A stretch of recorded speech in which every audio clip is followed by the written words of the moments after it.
Thank you, horsey. Rose. Thank you, Rose. Yeah. Can I add this back? Yeah. Little horsey. Little Rose.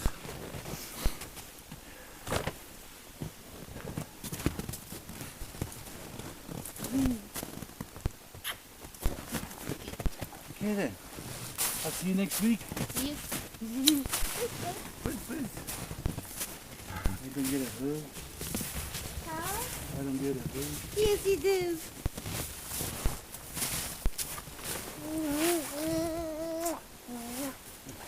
Okay.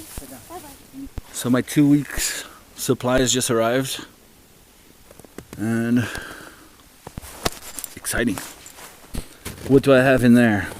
Mainly food. No, Mom, it's not just bacon. No, I got some fresh meat, some chicken, some vegetables. Everything's frozen, obviously. No water-based product.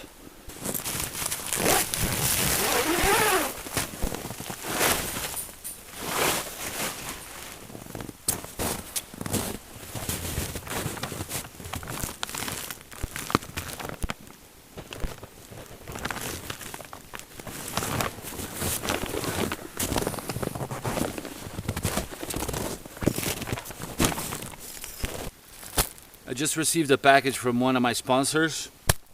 It's DD Hammocks. So let's check what they sent, huh?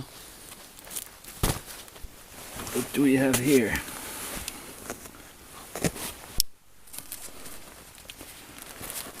Careful now.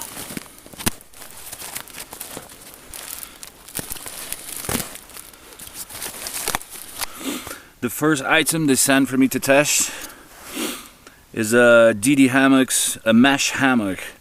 This is gonna be great to hang gear from, you know, you can have a mattress. You can have your hammock set up and then you have the mesh hammock underneath and you put your gear instead of the floor. Last summer when I was camping, that was one of the problems I had, and I had to put trash bags on the floor so it wouldn't, you know, so much moisture on the floors here. And this is a good addition, you know. Looking forward to test this out. Here's some flyers. You guys should definitely check their website if you're interested in hammocking. It's ddhammocks.com. Good stuff. What else we have here? An under blanket. That's awesome. Last winter I went hammocking with one of their hammocks. I did not have an under blanket, couldn't afford it. So thanks guys for sending me this for testing. I look forward, and what I'm gonna do, instead of sleeping in a tipi, tonight I might sleep on my hammock and test this under blanket. Very, very cool. Okay, what else? Oh, this is great. A super light this is a hammock, guys. I mean, it fits in the palm of my hand. Look at this. Awesome. So this is a hammock. It only weighs 280 grams. That's incredible. This is perfect for, you know, when you just go for a one-day painting session and you just want to relax for an hour. Perfect. Definitely gonna try this out. I'm gonna try all of it, obviously. This is what is this? A super light mosquito net for that hammock. 180 grams. This is just perfect. With all the mosquitoes we have here, great addition. What is this? A beer holder. Very, very cool. Well, I'm not much of a beer drinker. If you don't want to hang beers on it, you can hang other stuff. Awesome. What is this? Wow, a hammock quilt. That's like a sleeping bag, but it's a quilt instead. This is going to be fantastic. Wow, guys, thank you so much. This is awesome. I mean, I'm very excited to try all of this. Oh, excellent. Haha. That is so cool. A little water bottle. For you guys that think I already have a lot of gear, you're probably pulling your hair out now. Yeah, you gotta test stuff to find what you want, right? Beautiful. That is just perfect. It's probably 500 milliliters. Perfect, you know, for a day hike. It has a little carabiner in it. Fantastic. 7 items to test. Awesome. Thank you so much, DD Hammocks, for the sponsorship.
What I'm doing here is every day I have to clear my entrance of snow so it doesn't build up, because otherwise each layer is gonna solidify, it's gonna become ice, and eventually I won't be able to get in. So this is very important to clear the pathway towards the tipi and around the tipi, especially in the venting areas. It's a to-do on top of the to-do list every day, and it feels good. It's like a nice natural exercise.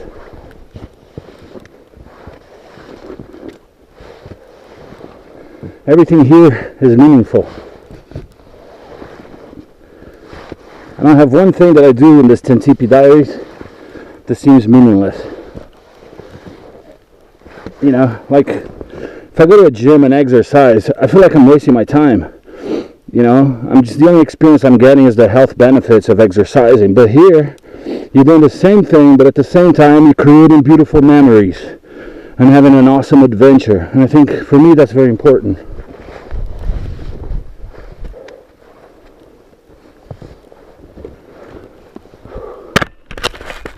Also, guys, from now on, when I'm filming outside and it's very cold, I apologize for the sound quality, but the reason for that is, excuse me, the camera can't handle the cold, so it has to be encased in a special box, and I also need an external battery power, so I can't really fiddle with it, and I cannot have the external microphone, so I apologize for that, and I hope you can hear me.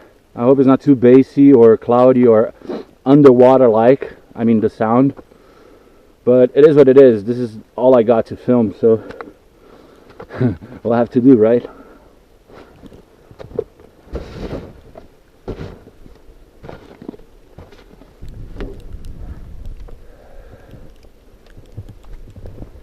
Alright, so how long does that take? Clearing all the snow from the tipi. It took me about less than 10 minutes, and the floor. So it doesn't take that long. You know, it might look like it's a lot of work, but it's not really. It's not more work than, you know, mopping and vacuuming your house every day.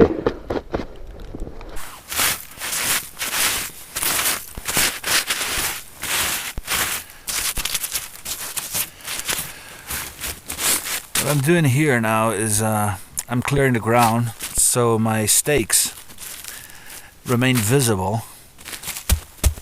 The ground is rock solid now. It's as hard as rock. So it would be very hard for me to make a new stake and put it on the ground as deep as this one is. And every day I have to uncover them so I know where they are, so I can set my things up like my tarp or whatever. And I'm also gonna put a ribbon here again. This one lost the last one. I don't know what happened to it.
found something, Peps? Is that a moose? Yeah. You can feel it, huh?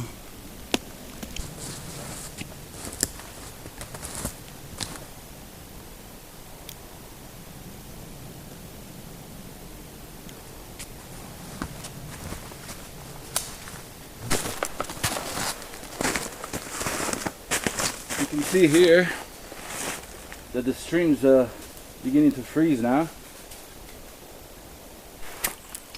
I can actually stand on it. It's got about an inch of ice.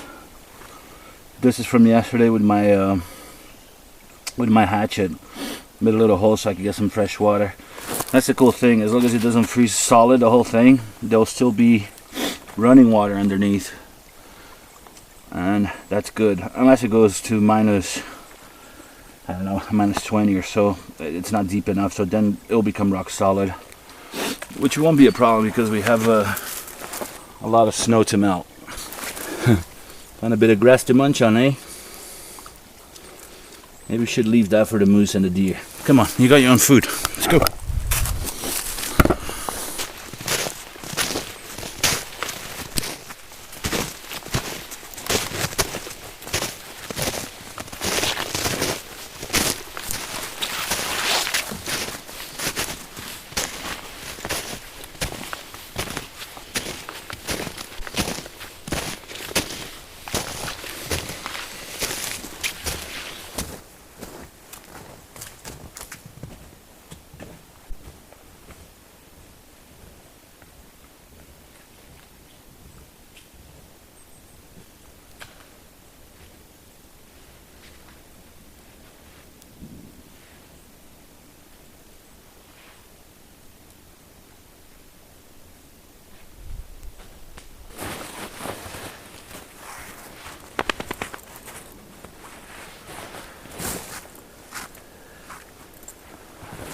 Wow.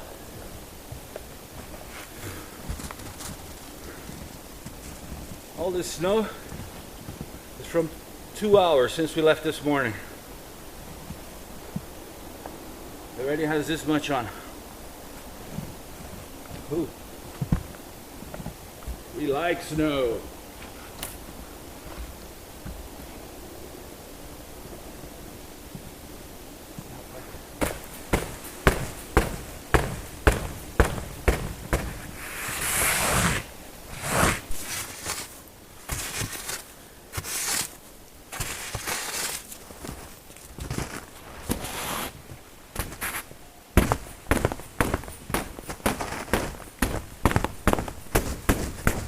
This is the ventilation port, so it's important that it's snow free so it can suck oxygen inside the tipi and creates that flow of air and gets rid of any gases in there.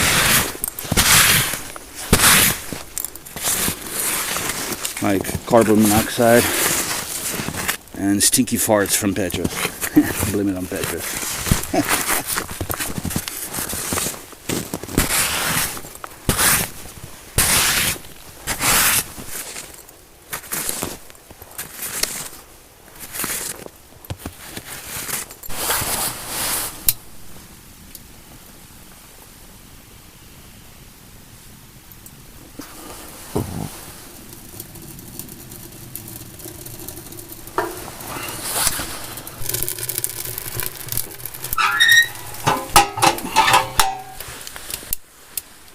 Now let's cook our tortilla.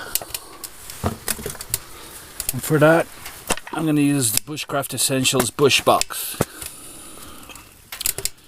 I don't feel like having the smell of food inside, especially when I'm making a Spanish tortillas. So the Bush Box is perfect. I don't need a big fire, and this saves a lot of wood. And I use it quite often when it's just to cook a little breakfast or something small. It's very easy to set up. This is it. The bottom shelf goes down. Then the second shelf, the grill goes in for the ashes. And that's it. It's ready, pretty much.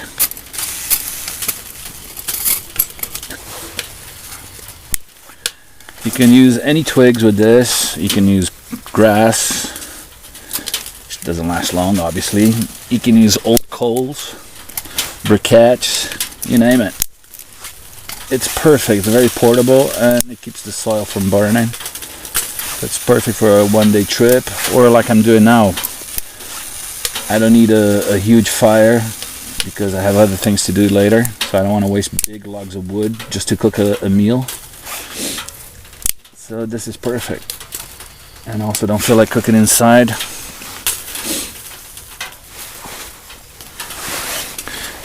And basically I want to also show you how this works.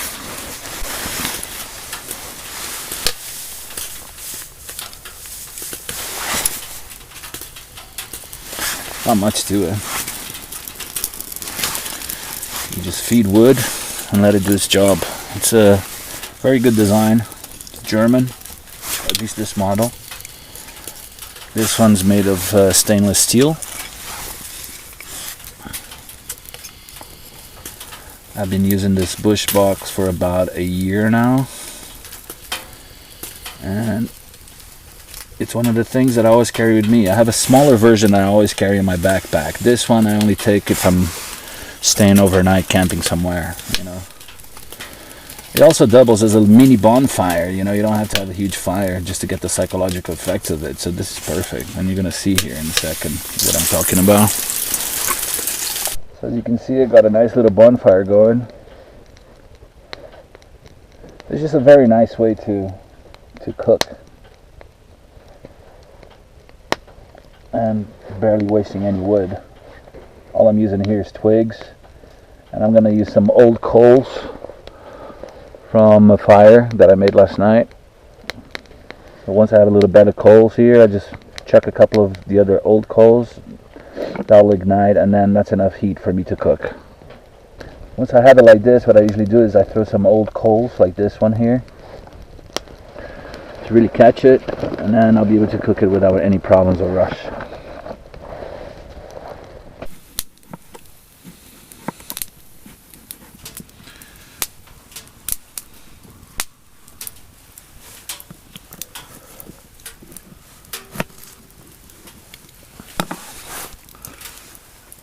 That's what I like about Dutch ovens. You can use the lid as a frying pan also. Not the best frying pans, but it works.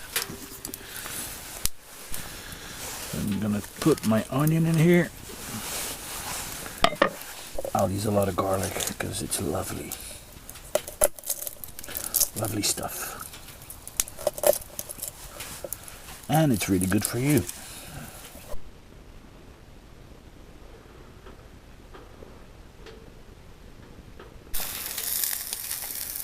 Mellow, gentle cooking. The way I like it. As you can tell, I love cooking and I love food. I'm just gonna put this here to the side, and now I'm gonna fry the potatoes.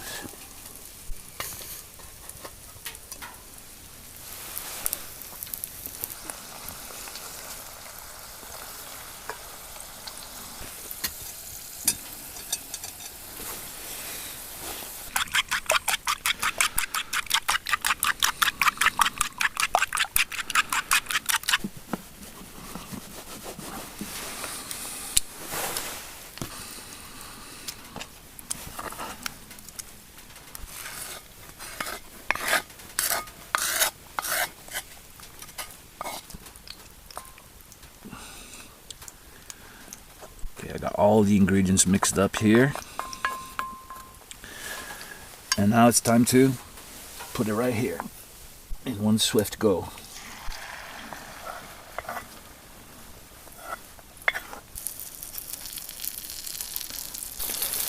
Ideally I would have another spatula here, but I don't. I'm gonna try to use my knife as a support.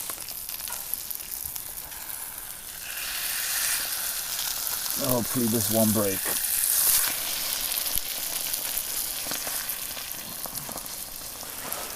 Not bad. That was some serious ninja move there.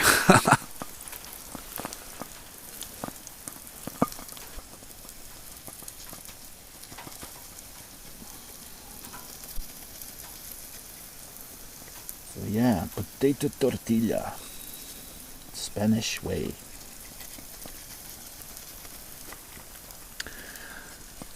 Where I learned this, like I said, was when I was in Nagualero, and that was in the north part of Spain, in the Galicia area also. They eat a lot of this stuff. Now another couple of minutes and we're ready to flip this thing. Get my chopping board, put it right on top like so. Flip it. And we should have a voila moment. You guys ready for this? Let's hope it works. Because I'm hungry, and so is Petrus. Wow. Look at that beauty. That is one perfect Spanish tortilla, if I may say so. Now it's just to let it cool off and stuff our faces.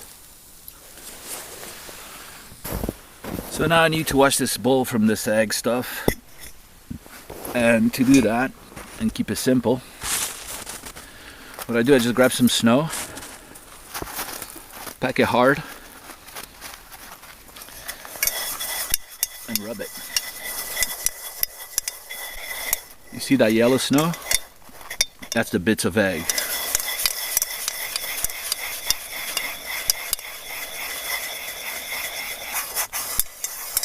That's why I love snow. It makes life so much easier than rain all the time. There you go. Next step is to put this back on the fire to dry it out and then oil it.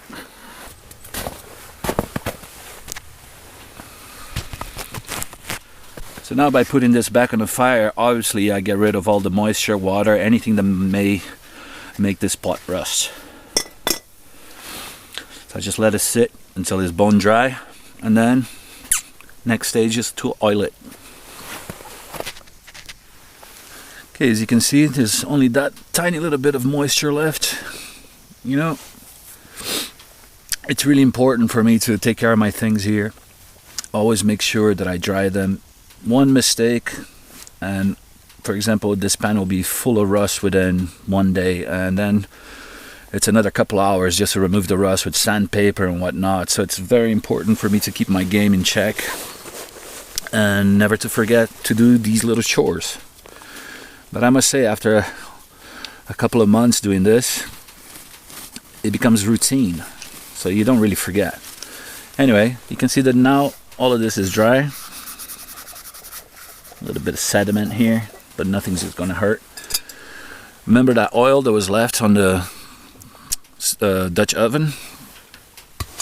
Well, now I'll just dip this paper towel in it.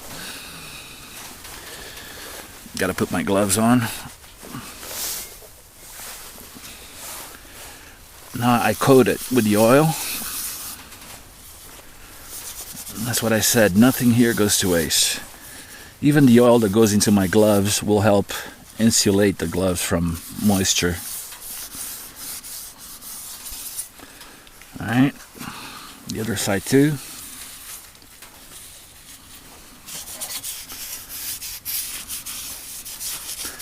Basically, I coat the whole thing with oil. Like that, it doesn't matter if it's really humid inside the tipi when I'm not around. When I'm out painting or walking, whatever, I won't come back to a rusty pot. It's kind of like seasoning it. The next step is to put it back on the fire until I see that oil smoke. And then I'll do exactly the same thing with my Dutch oven.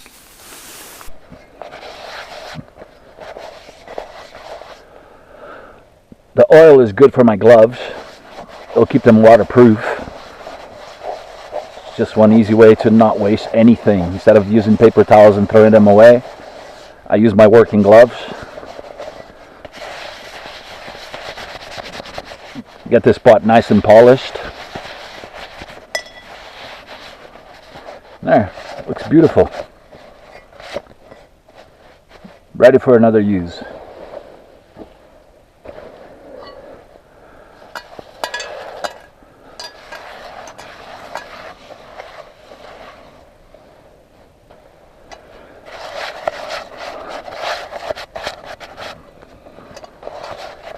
These are very cheap gloves. They cost 100 kroners, which is about, I don't know, $10. So I'm not worried about ruining them at all. And this doesn't really ruin them. It actually extends the life of the gloves, because now they're full of oil. At least it has worked so far for the couple of months I've been here. This is what I do, you know. I have a good pair of gloves that I never use for this. It's just the main function is to keep my hands warm, and those are the Hestra gloves. And these gloves I bought in a gas station, you know. Like I said, they're cheap and they're perfect for this. All right, ready to be used again. At the end, I rub all the fat on the gloves, between the fingers, on top, all over. Fatty gloves.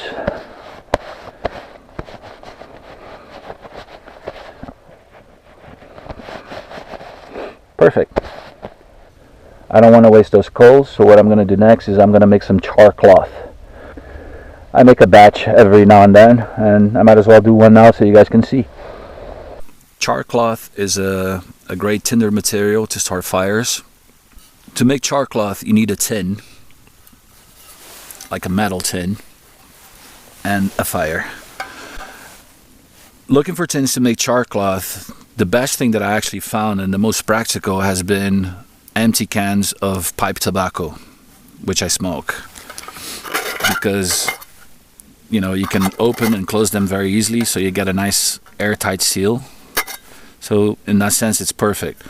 The next thing you're gonna have to do to make char cloth is just puncture one hole, one tiny little hole for the gases to escape. That's already done here, as you can probably see.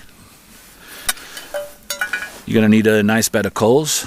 I don't want to waste any coals from my cooking, so I might as well make some char cloth.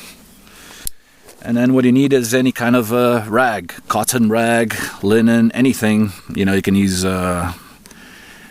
any textile, really. You can use also horseshoe fungus, for example. You can char anything. You can even char wood, which basically means char coal. So what I'm going to do now is just cut a couple of strips of this cloth, like so.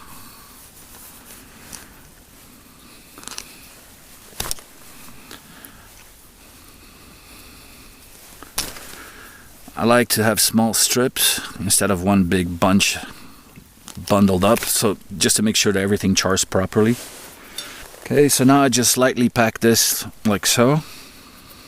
It's a very, very simple process. Basically, because there's no oxygen in here, it's going to carbonize this thing. Once I place this on the fire, there's going to be a wisp of smoke coming out of it. Once the smoke stops, the char cloth is ready.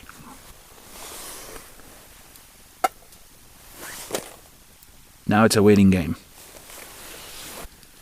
Not to confuse the smoke that is coming from the fire, but you really will be able to see. It will look like a jet stream.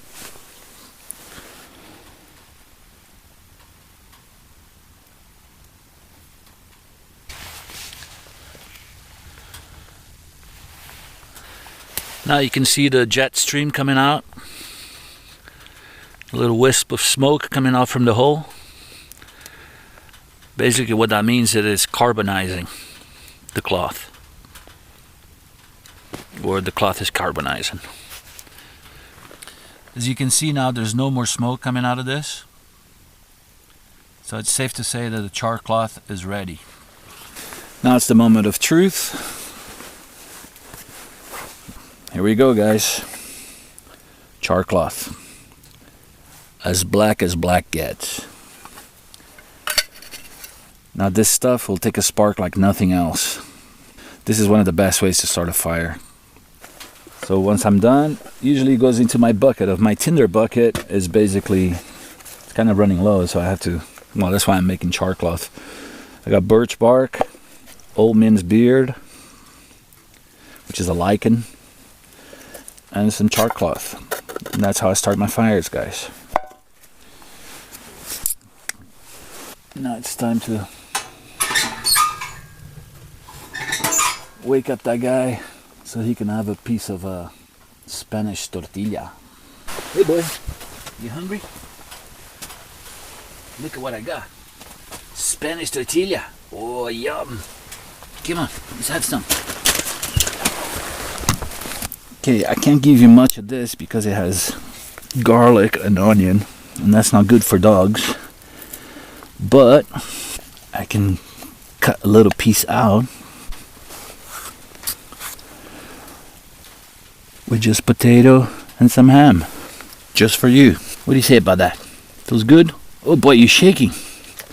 Man, you've been laying by the fire. It's cold outside, eh? Here, have this. Yum. Bloody freezing. Here, a bit of ham. I'll warm you up. Should go for a walk. Warm those bones up. I think I'm gonna take you home, man. It's a little too cold for you to sleep here tonight. Here, no garlic and no onion on this. Awesome.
I got an email by Jennifer Quayle, I think that's how you say it, and she asked me who's the little toy dwarf type of thing that you have on your chest. So guys, meet Otis. When Petrus is not around, Otis serves as the scarecrow for the mice. Get away, mice. Get away from his food. Anyway, that's who he is. Otis, Santa's little helper. A present from my wife to keep me company.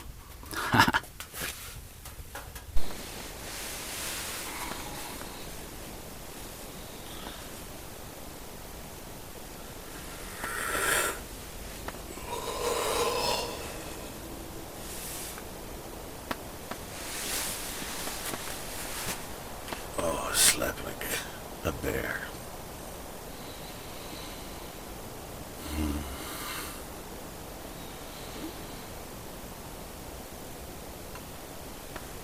Beautiful sounds here at night, especially the wind. The wind and snow falling on the canvas. Sounds great. Oh, time to get up.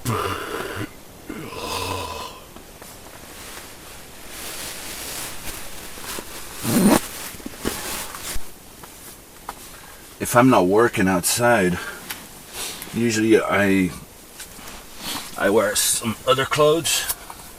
What I mean by work, if I'm not going to move a lot and generate heat, like for example if I'm just going to paint,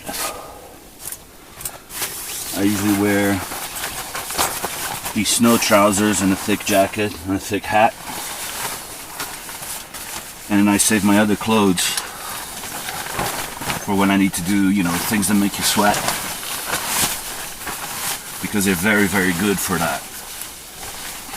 The other clothes, I mean. And these clothes are super insulated, so you can stay, you know, pretty much, I can stay still outside, no movement whatsoever, just paint for 4 hours and I don't feel any cold whatsoever. So it's pretty good.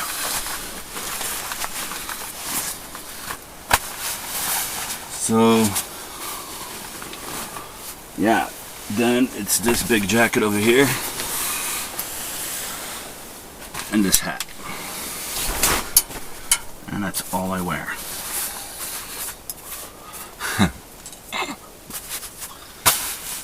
Funny stuff. Oh yeah, and the gloves.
Okay, my roof's done.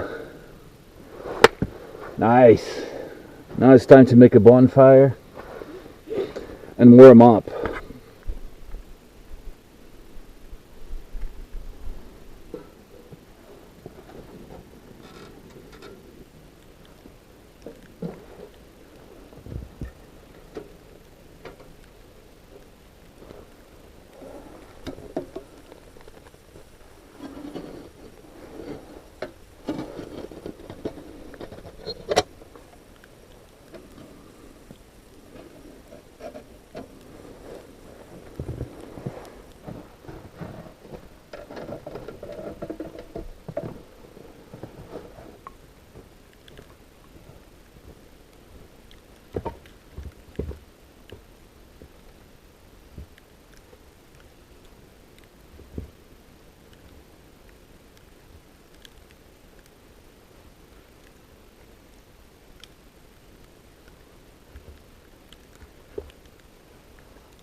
What I'm going to do here is I'm going to start this fire the traditional way of the Sami. They use something like this. They get a piece of birch, some dry grass. I had this on my pocket. And this is some old man's beard. I'm going to fluff this up a little. Always put the rest in your pockets so you always have dry tinder.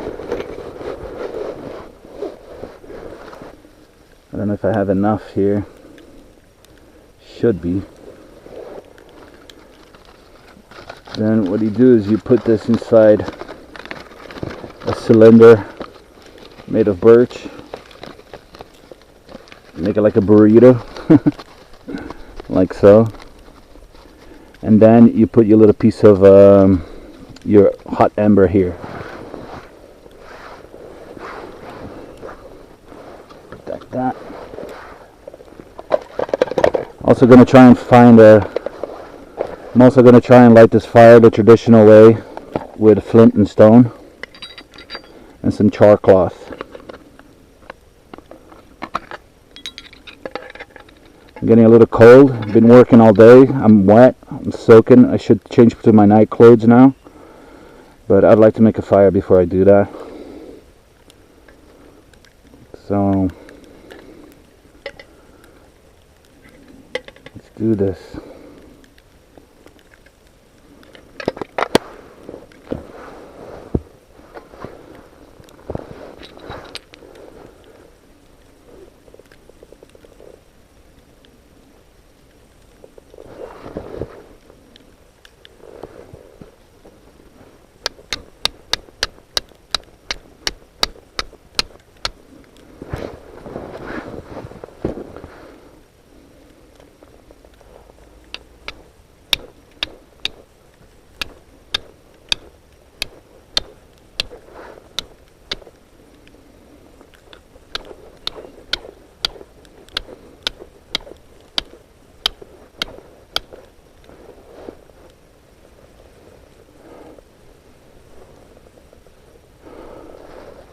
Okay, now I'm going to place this on my burrito, like so. Now you're blowing it.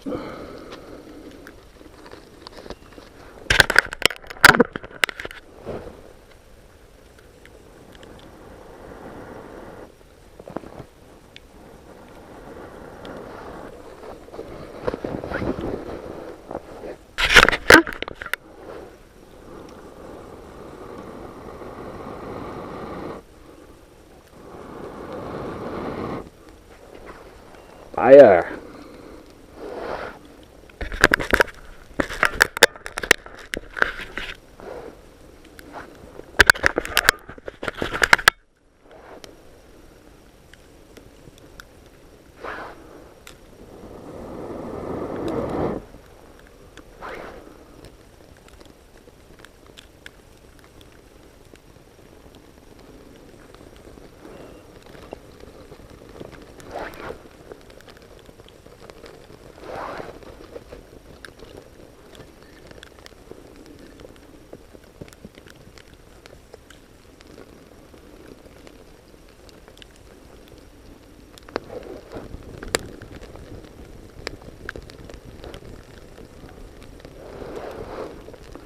Flint and steel, guys.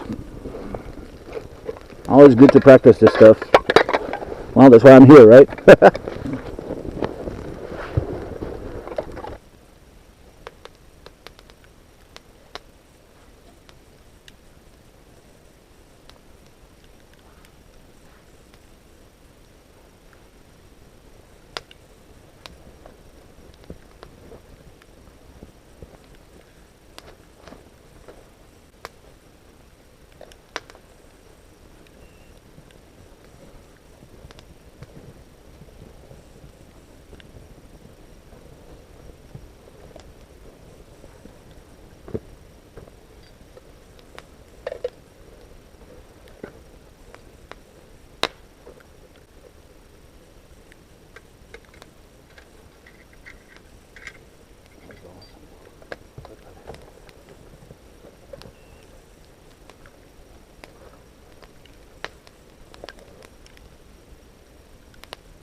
Today on the menu, chicken, rice, what is it called? Green peas, carrots, like a stew. It's gonna be good. It's kind of funny, but this place is starting to look like a little village, like a Nagualero pirate village. All those missions, the Ewoks.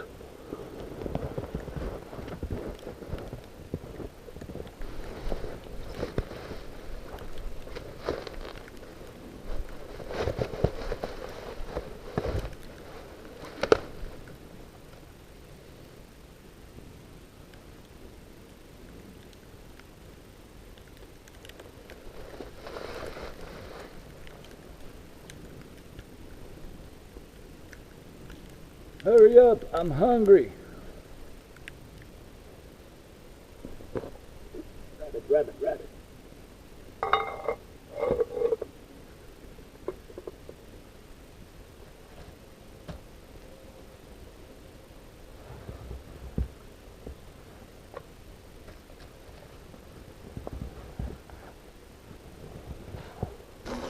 What I'm going to do now is with this, I'm going to gather some snow and melt some water, so tomorrow I have fresh water, and throughout the night also, because you need a lot of water when you're here. I'm dehydrating like 10 times faster than I usually do in any other season. Just breathing this air dehydrates you by the second.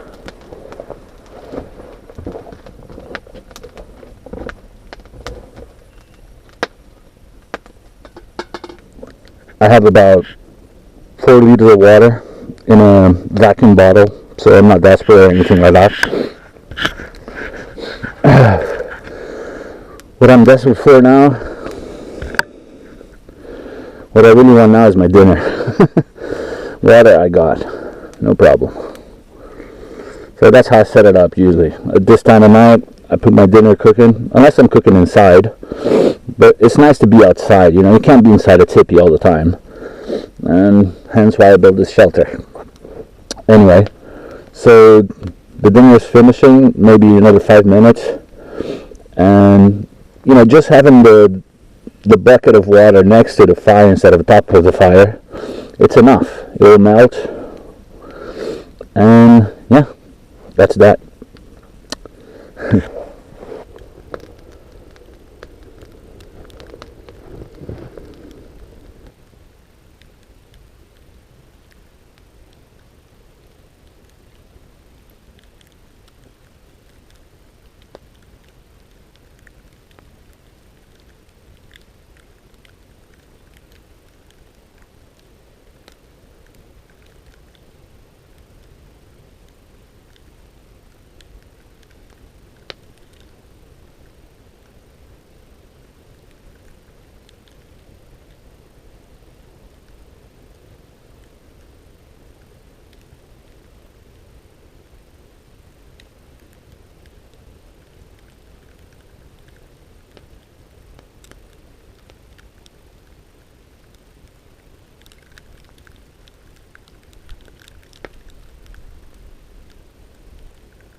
Lovely.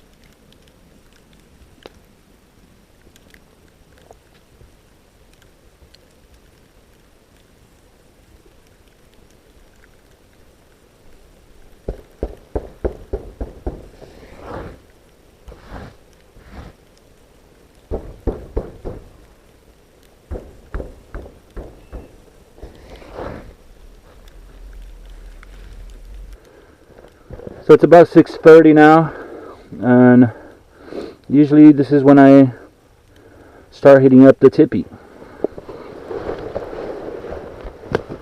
What I do is, just to make things easier, I always prepare the fire lay in the morning. So when you're cold and wet and you just want to get cozy, all you have to do is spark it up. Like so.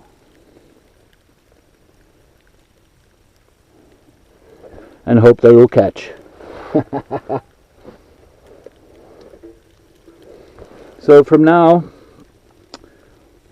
I usually hang out by the fire outside, and it takes about maybe half an hour, and the temperature in here will be around 20 plus Celsius.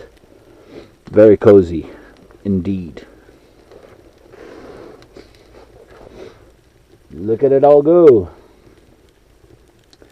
Again, I apologize for the sound. It's going to get better once I'm inside a tipi. I can put the microphone on. You won't suck as much battery life. Yeah, we'll talk about that in a second.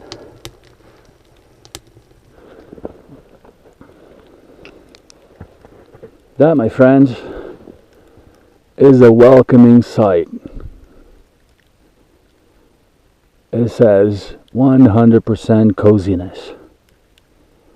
Here's your warm shelter for the night.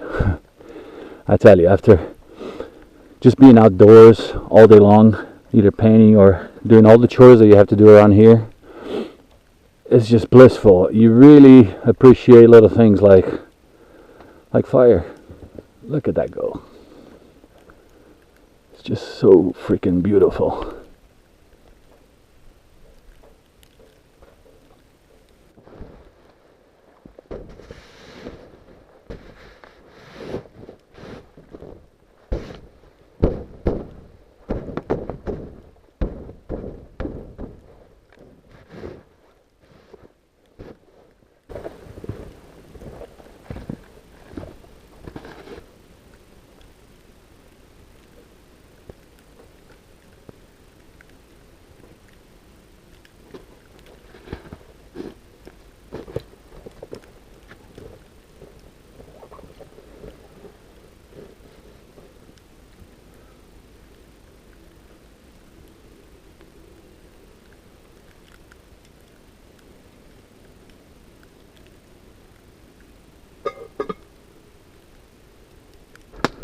One of the things that I had to do, and you'll probably see when I talk to you inside the tipi, is I had to cut my hair. Last time, I think it was 2 weeks ago, I went on a Saturday to see my wife and to download the videos and edit.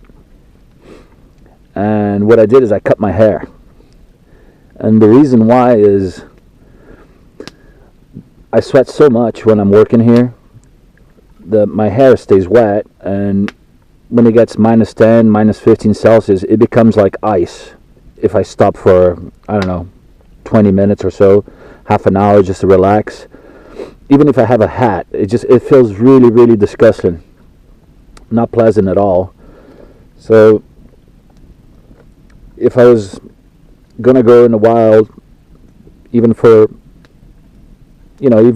one night or a weekend, I would definitely have short hair. That's one of the things that I learned here. It's great because This place is really teaching me, you know, like the real way, what works and what it doesn't. You know, it really does kill all your assumptions. Like the hair, for example. You know, I thought, well, if I have long hair, if I just let it grow, my head's going to feel warmer. Totally wrong. Quite the opposite, actually, you know. I wouldn't say you should shave your head, but, you know, keep it a centimeter long or so. It feels much nicer now. My hair dries faster. Can't believe I'm talking about hair, but it's important, you know. Hypothermia here kills. So this is no joke. And it's just one of those things, you know, that I learn. You know,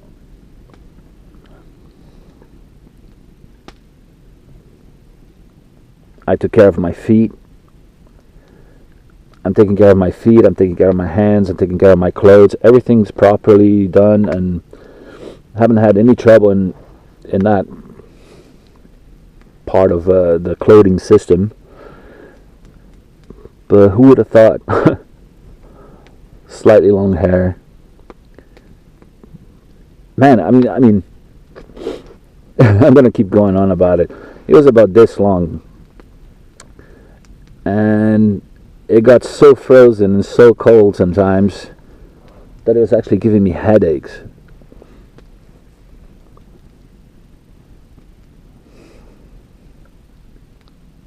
A beautiful fire.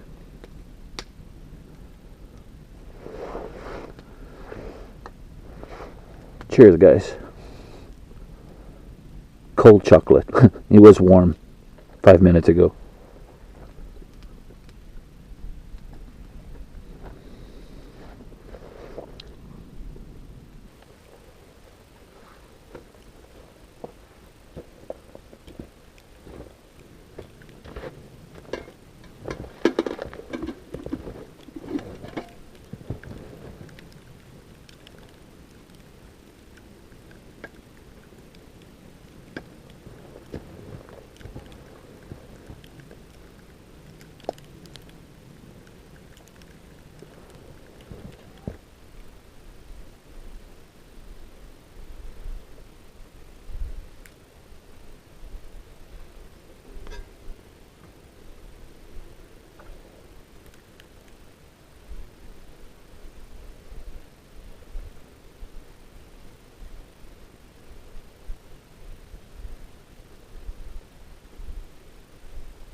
Once my snow is melted, I put it on my vacuum bottle. This bottle is amazing. You know, it's been overnight in the full day on minus 15, and I was expecting, you know, for over like, I don't know, 14 hours or so. So I was expecting that the water would be frozen, and it wasn't. It's quite amazing.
First, you know, my anorak is pretty much soaked.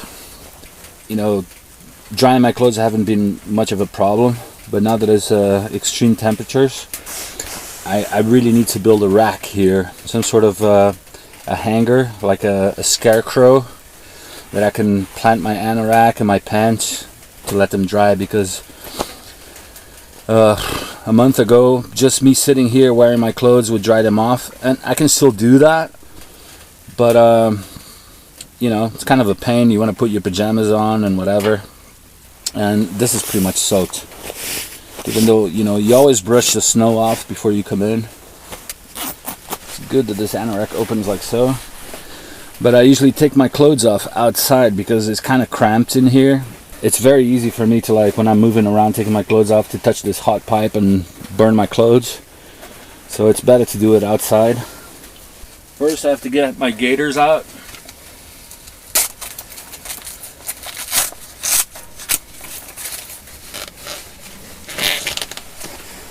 One boot off, one crock in. So here are the boots with the gaiters, and I have to tend to them in a second. I have to dry the liners and whatnot, but for now I put them here on the side. The next thing I do is get rid of the anorak.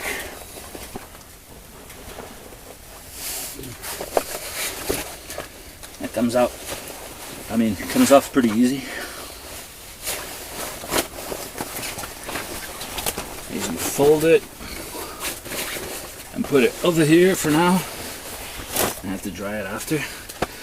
Now, believe it or not, all my clothes, like my fleece and my wool base layer, completely dry.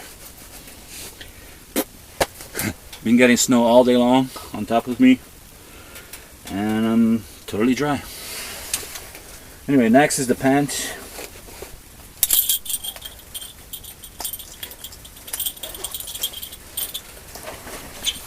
Now again, a bit of gymnastics.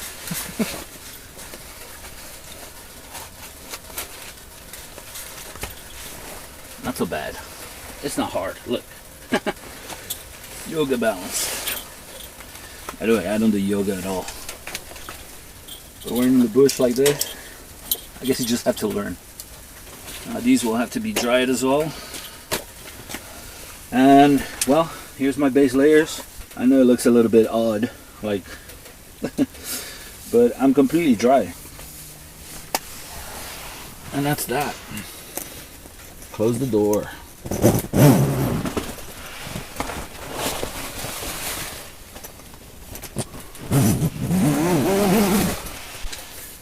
Now, it's about minus 14, minus 15 outside, and inside we have, the fire's been going on for about 2 hours. We have 20 degrees Celsius, which is about 70 Fahrenheit, I think.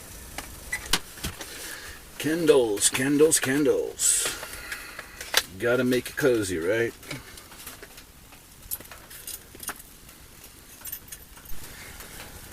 This time of the day reminds me of like a sauna, but without the sweating.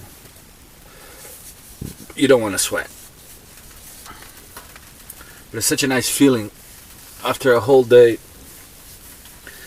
being in the freezing cold outside. I mean, you're not freezing because you got the right clothes, but I can't explain, like, your skin, like, just this warmth. It feels like the sun is right here, and if you close your eyes, you can actually feel it. You know those days that you go to the beach and it's like really good weather? I mean, warm weather. That's how it feels. So every day, just before I go to bed, I get about anything from like 2 to 4 hours of this feeling of being in a beach, and it's super good. Don't get me wrong, I love the cold also. It's just like, it's such an extreme contrast between the temperature outside and what you get in here. It's kind of crazy. Anyway,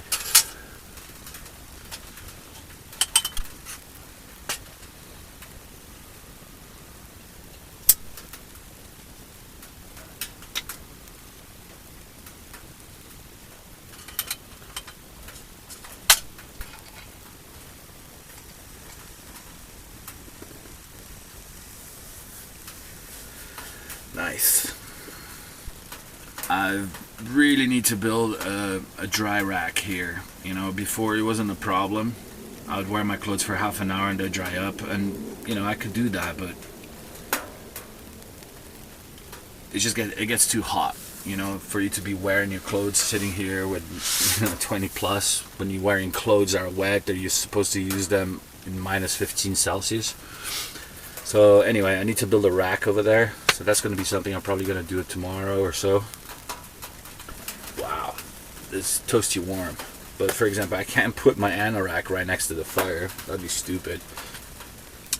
So my plan is to build some sort of a scarecrow type of frame, like a cross with a triangle on top. That doesn't make sense. A cross with a triangle on top. Just something like this. And then a line here, a triangle, and then a vertical line with sticks, basically. And so I can just put my anorak and my pants one at a time behind over there, about, let's say, 4 feet from the fire, from the stove. And I think that's going to work a lot better than the way I'm doing right now. You know, drying socks and gloves, very easy. Just put it here like this and it dries.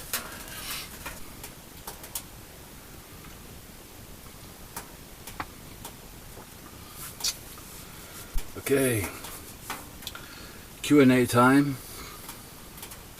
First question by Kigawa Man. Hi again, Nagualero. Great episode. Sir, Kigawa Man, you don't have to call me sir. Just call me Rick. If you allow me to say, be careful when you're staying in the wilderness. It's best to have a person check you while you are in camp, or have someone be with you like a one-day stay. I enjoy your videos and the paintings. Thanks and happy holidays. Thank you, Kigawa Man. I understand what he's saying, but I want to explain something here. I'm not careless, you know. My wife knows exactly where I am, and I also have a G. What is it called? A G. I was going to call it a G-spot, but I don't think that's the name. Basically, it's like a GPS machine that you have an SOS button that you can press if you're in trouble, and it will contact the emergency service, and then they come and rescue you. And of course, you probably have to pay for it. But I really do appreciate, Kigawa Man, your concern, but you know, I've taken precautions, you know. I'm getting a couple of comments about things like this, the dangers of nature, you know, the dangers of doing the Tipi Diaries. And I tell you, you know, I lived in South America. My brother got mugged 5 times. I got mugged twice. What I'm trying to say is that, honestly, I think people are a little bit too detached from nature. You know, there's a lot more risk in any city in any second of a day than here.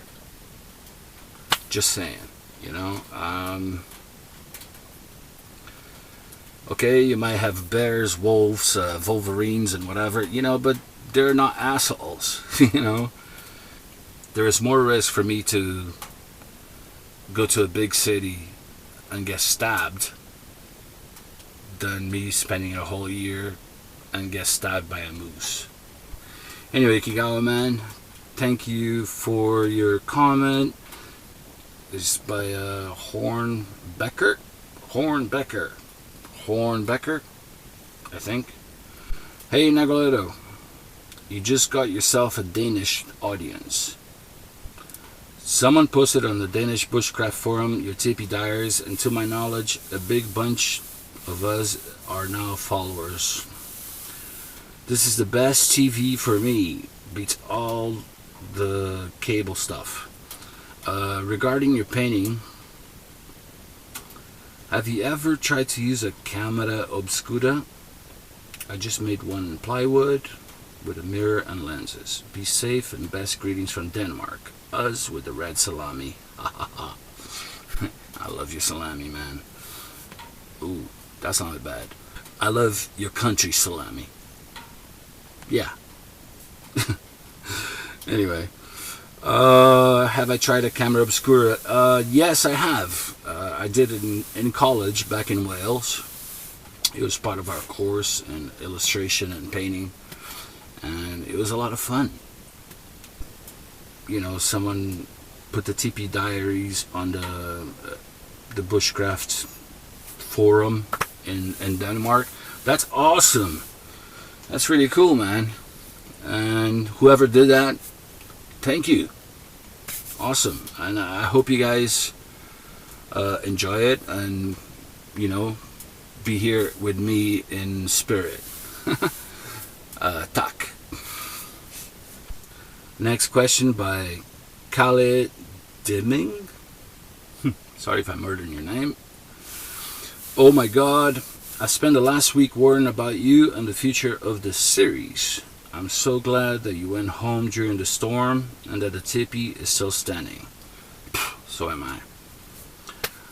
Since I'm a Swede, I get a little curious about your location. Can you at least tell us what part of Sweden you're at? What landscape? Keep the flag flying. I will. We will. All of us. I'm in Småland, the lake region. Beautiful lakes down south. You probably know. You're a Swede. Thank you for your question and your comment. Next question is by Islander. One question. Not sure if it was asked already, but are there any land access laws against a person doing what you're doing in your country?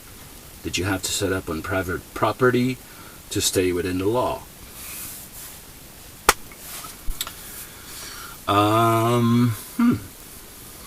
Yeah, well, maybe that's why I have a pyre flag, huh?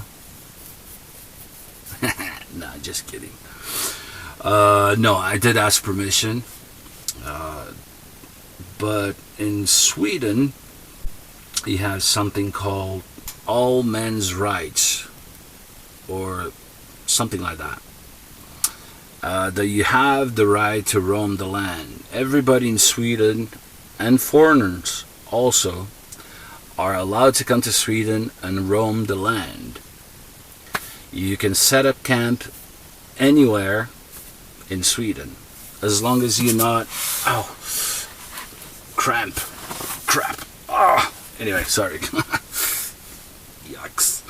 Anyway, you're allowed to set up camp, but you have to have, like, I don't know if it's 100 meters or something from a house, but you can actually set up camp in someone's, not backyard, but as long as it's not interfering, you know, if you're in a farm or whatever, you know, it's you know, if you Google the law in Sweden of the right of roaming, you'll see what I mean. You know, the thing is, like, you're allowed to camp for one day, and then you have to move on, unless you speak to the landlord. If you speak to the landlord and he's cool, you can stay there for, you know, an indefinite time. But the cool thing about Sweden is that you know, everybody has access to nature, and I think that's why I moved here. You know, it wasn't for a better job. I mean, I'm a painter. The reason why I moved to Sweden is because it's one of the last green places in Europe. And what I mean by green is, like, there's still trees. You know, if you go to Google Earth and you check out Europe, you can see, you know, each country has patches of green. But, you know, for example, Portugal has, like, tiny little bits left because they chopped everything, you know. And not only Portugal, Spain, France, you name it, you know, there's so many countries. Everybody's just cutting trees. I love trees. I'm a tree sucker, all right? And yeah, that's one of the reasons why I moved up here, is because I love the forest. You know, I also love the sea, I love mountains, and that I had back home in Portugal, the sea and the mountains. But also, you have mountains in Sweden also, but mainly is the forest. And I know I'm like getting away from the question, but I want you to understand why the Swedes are so amazing at taking care of their nature. You know, they really have a sense, at least that's one thing that I got out of I don't know how many years being here, is that they really, it's a part of the culture, and it's amazing that they didn't ruin it. You know, they could have just chopped the whole thing off in one go and sell it, because this is one of the best pine trees. The wood is one of the best in the world. They could have just devastated the whole thing, and you know, but they didn't. You know, they had this connection, or at least a respect, an ingrained, a deep feeling of respect for nature. You can see that every time that you know, even in the city, even in Stockholm, which is, I mean, it's not a huge city, but you know, you'll see people going to parks. You know, you'll see them, you know, taking walks and kayaking and you know, all the things that we enjoy within bushcraft. They'll be doing that. You know, they make sure that they preserve nature, and I love that. The people that you might get trouble with is the hunters, you know, so you have to speak to them, you know, and see, like, just make sure they're not going to shoot you. Or when you explain the kind of project that you want to do, you know, they're pretty amazing, man. They'll just go like, ah, sure. You know, if you're going to come here and go like, okay, can I stay in a tipi and shoot all your animals? I don't think they're going to like that much, you know, but but anyway, to answer your question, is in Sweden it's possible.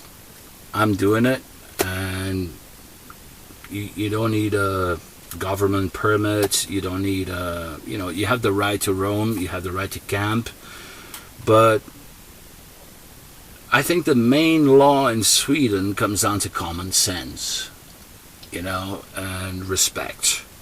Respect for the land, respect for the neighbors, respect for people, respect for the animals, respect for the culture. You know, especially as a foreigner, you don't want to come here and just do whatever. You know, you have to, you're a guest, so you have to behave like a guest. And well, I hope that answered your question. And I know I've been a little bit vague about it, but if you go to a website called sweden.com, if I'm not mistaken, you have all the information about the right of access in Sweden, the hunting laws, and anything about Sweden. It's a great website. It's called sweden.com, and you can find all those answers there. Anyway, Islander, thank you for your question. Next question is by John Wilson.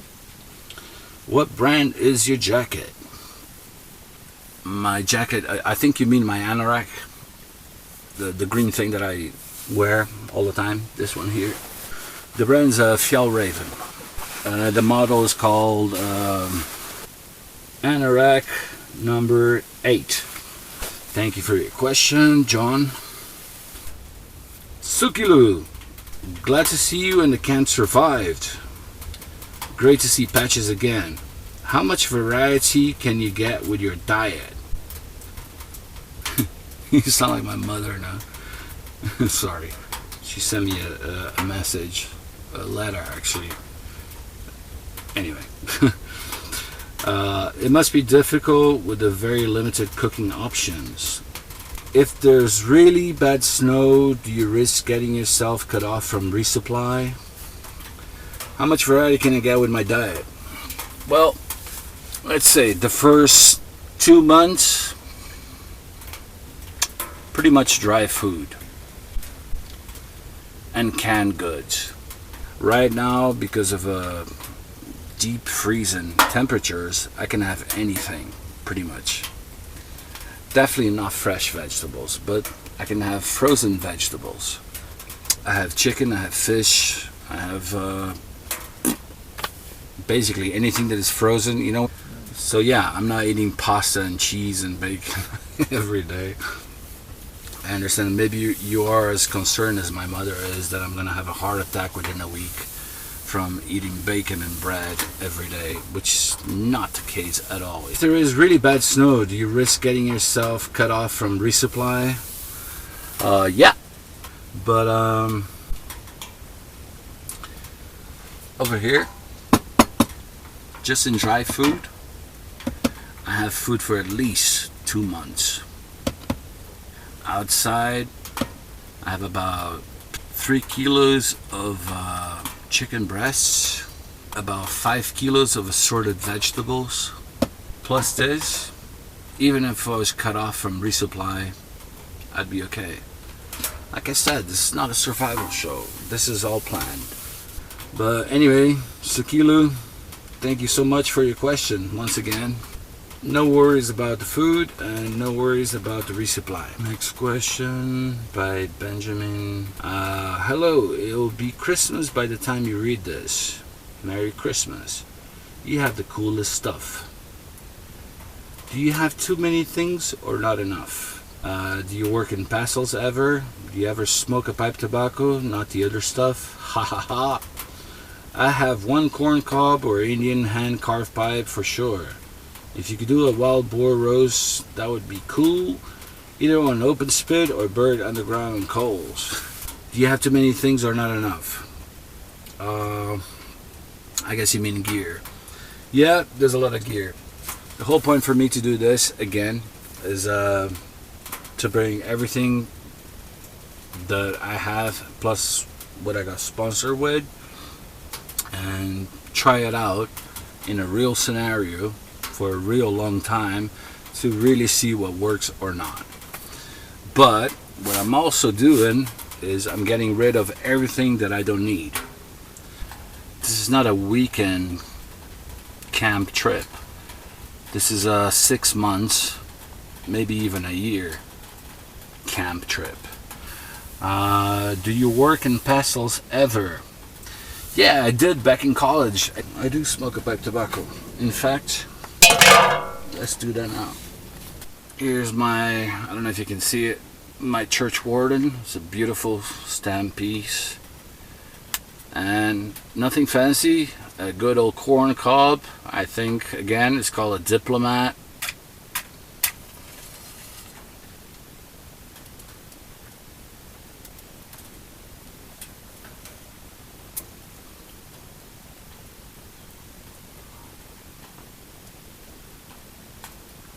So yeah, Benjamin, I do enjoy my pipe. Thank you for your question. RC asks, so you liking oil better than acrylics? Very nice. I don't have a preference between oils or acrylics. For the situation here in the Tipi Diaries, I have chosen oils instead of acrylics, because acrylics are water-based. Oil just seems better for the situation. Anyway, thank you for your question. For fun, RC. I'd like to give a shout out to September Phoenix, Mark. Thank you for all comments, man. You've been a long friend here on YouTube, and just thank you so much for all your kind comments. Next question, Christine Cortez. I've been going through all your TP episodes from the beginning because I love them so much, and I just saw a kitty come out of your tent while you were cleaning creosote. Secret kitty? Pretty cute. No, it's not a secret kitty. It's our cat, one of ours. We have 3 cats. Her name is Bonnie, and she's completely in love with my dog Petrus. And sometimes, it happened twice in these past 3 months, that she actually followed us all the way here. which worried my wife to death. You know, she was panicking, going like, where the hell's my, it's her favorite cat. So she went pretty crazy. But yeah, no, you're not wrong, that was her. It was that's a secret kitty. Anyway, thank you so much, Christine, for your comment. Anyway, guys and girls, thank you so much for all your comments and questions. And again, I haven't read all the support comments, you know, the ones that didn't have any questions, just to keep this short. But again, I would like to say thank you so much. I didn't get to say Merry Christmas because of some issues around here. I hope that your Christmas was awesome and your New Year's Eve was also awesome. I guess it's time to go to bed. Gonna finish my pipe. Laters.